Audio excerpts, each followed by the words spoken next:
მე როგორც ხვდები ერთია რომ თავად ციხეში მყოფი ადამიანებისათვის მნიშვნელოვანია რომ მათი სიტყვა გამოვიდეს, მაგრამ არანაკლებ მნიშვნელოვანია როგორც ვატყობ და არც არის გასაკვირი ჩვენ როცა სასამართლოს ხდომებს მათ გამოსვლებს უსმენთ, პირიქით ისინი უძენენ ენერგიას, ენთუზიაზმს და გარკვეული გაგებით ის რომ ისინი არ ტყდებიან და იმედიანად გამოიყურებიან ის განაპირობებს მდგრადობას, მედეგობას მთელი ამ საპროტესტო მოძრაობის და წინამდებობის მოძრაობის.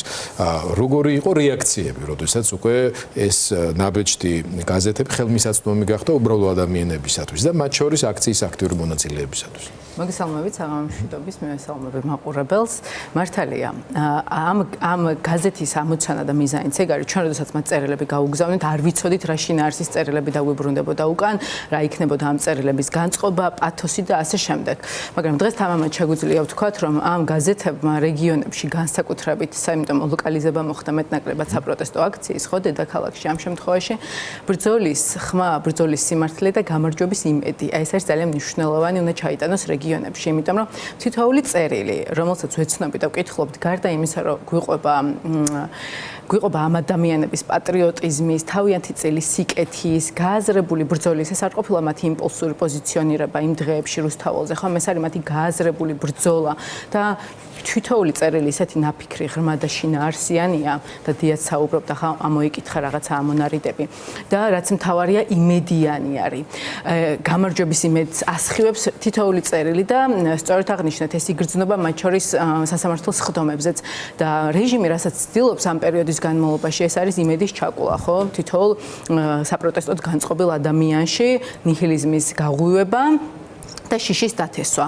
თუ ვინმე არის დღეს ხილული მსხვერპლი რეჟიმის, არიან პოლიტპატიმრები, ეს 50 ადამიანი და მათი ოჯახები, რომელთა თავზეც ტრიალებს უსამართლობის ძალიან ცუდი ბორბალი, ხო, არ ვიცი, მორევი ტრიალებს და თითოეულის ხდომა ამის დასტური არის და თუ ვინმე დაჩაგრული უნდა იყოს მორალურად და იმედწამხდარი, ალბათ ეს ადამიანები არიან, მაგრამ ეს წერილები იმხელა გამარჯვების ოპტიმიზმს ასხივებს რეალურად, იმიტომ რომ ამ ადამიანების მხარეს არის სიმართლე და ამ გაზეთის ამოცანაც რა არის დღეს არიან საქართველოში სამწუხაროდ ისეთი ადამიანებიც სუბიექტური თუ ობიექტური მოცემულობების გამო მძიმე სოციალური ყოფის გამო მათ შორის რომლებიც ვერ ახერხებენ პროტესტისთვის თვალის მიდევნებას და ხშირ შემთხვევაში შეიძლება მათთვის ბუნდოვანი იყოს გარკვეული გარემოებები და არ იცოდნენ სიმართლე რიგ შემთხვევებში საით დგას, მაგრამ არ არსებობს ეს გაზეთი წაიკითხო, არ არსებობს ეს წერილები წაიკითხო და ვერ მიხვდე რა არის ამ ბრძოლის არსი და მიზანი და საით დგას სიმართლე. თქვენს ოპტიმიზმს რა ყვებავს ამ შემთხვევაში?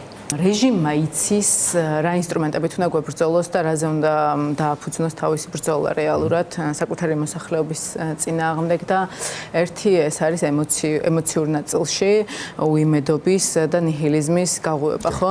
შესაბამისად ჩვენ თუ ვიცით სად გვირტყავს რეჟიმი, აუცილებლად უნდა ვიყოთ შეიარაღებულები და მომზადებულები ამ თავდასხმისთვის. ძალიან რთულია მალე 200 დღე გახდება ამ პროტესტის რეალურად და ყოველდღიურად უფრო მძიმდება რეჟიმის პოზიციონირებაც, მათი ქცევაც, მათ მიერ გადალახული წითელი ხაზებიც და ასე შემდეგ. სულ ფიქრობთ რა შეიძლება იყოს ის, რასაც არ იკადრებენ, მაგრამ ესეთი რაღაცა პრინციპში აღარ არსებობს ჩვენ რეალობაში. ერთი თამამად შეგვიძლია ვთქვათ, რომ ამ ერთობას, რომელსაც მეტნაკლებად ამ ეტაპზე ვინარჩუნებთ და დიდი იმედი მაქვს, რომ ოპოზიციური პარტიები მოახლოებული თვითმმართველობის არჩევნების ფონზე შევძლებთ ერთობის და სწორი პოზიციის შენარჩუნებას, იმიტომ ეს ძალიან მნიშვნელოვანია მათ შორის, იმიტომ რომ ჩვენი პოლიტპატიმრები იყვნენ გარეთ.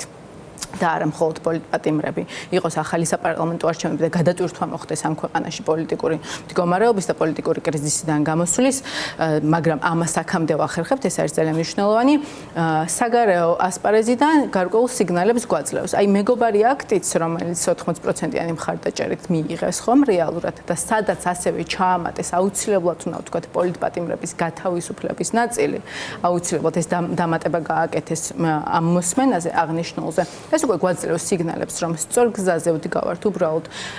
რეჟიმთან ბრძოლა ეს არ არის 1-2 კვირის ან 1 და 2 თვის ამბავი, ხომ? ეს არის განგრძობადი პროცესი, რომლისთვისაც უბრალოდ ემოციურად უნდა ვიყოთ მზად. ეს არის ძალიან მნიშვნელოვანი. ჩვენი პოზიციონირება იყოს თანმიმდევრული და ამ შემთხვევაში ოპოზიციურ პარტიებზე მაქვს საუბარი, იყოს ძალიან კაფიო და ერთიანობა ხშირად იყო ნახსენები და თუ რამე ძალა ერთობაშია ეს გერბზეც გვაქვს ხო ჩვენ დატანილი მათ შორის და ძალა ერთობაშია ნამდვილად და ერთობა ამ პროცესს ჯერა რომ თუ შევინარჩუნებთ აუცილებლად გამარჯვებით დაასრულებს. ძალიან დიდი მადლობა.